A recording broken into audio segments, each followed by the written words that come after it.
Hi there, this is Dean with HIVstopswithme.org, and I'm here with June's question of the month, which is about heartbreak.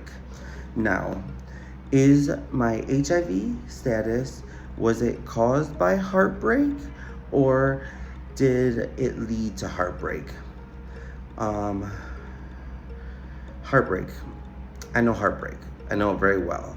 I've pretty broken, and I've worked really hard to put myself back together and make something out of myself. And I've come from a broken home.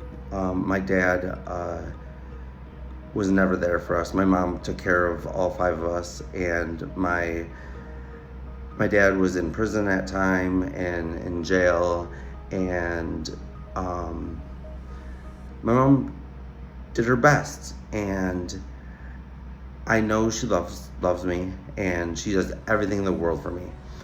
And when I was 14, I dropped out of school. I just wanted to find myself. I wasn't good at school. I didn't learn to read until I was in my 20s, and I found that difficult because it had me in places that I shouldn't have been.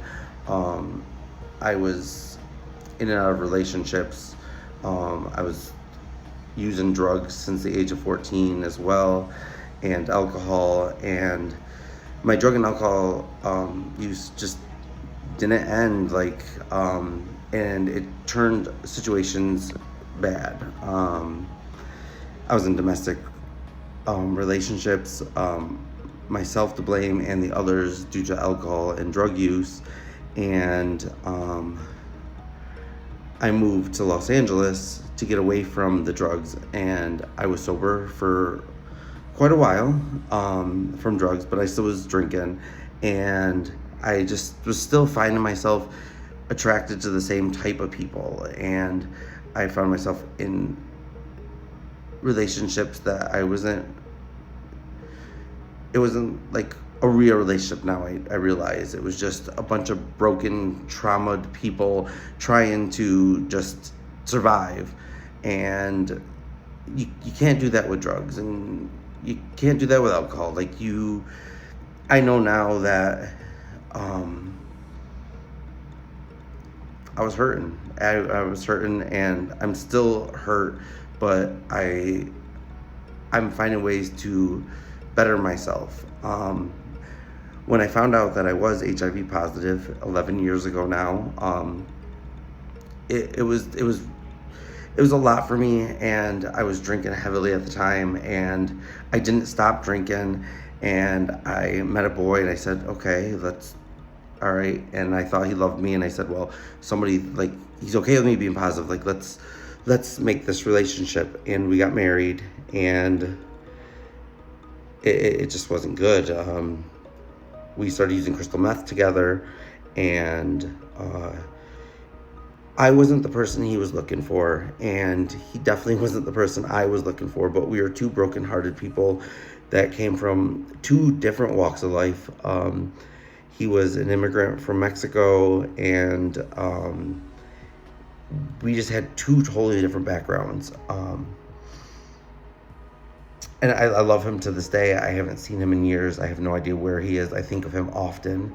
But I got out of that relationship, and I started using drugs, and I was finding myself at sex parties, and at those parties I was meeting people just like myself, more brokenhearted, more trauma, and we thought we were saving each other, but really it was just my drug use was a suicide attempt, just a long, drawn-out suicide attempt. I wasn't taking care of myself. I wasn't on my medication. I'm grateful that it did not turn into AIDS, that my HIV was able to be turned around, and I can be at an undetectable state that I am now. I'm undetectable, I'm untransmittable, and that is the goal. And I've been for years now.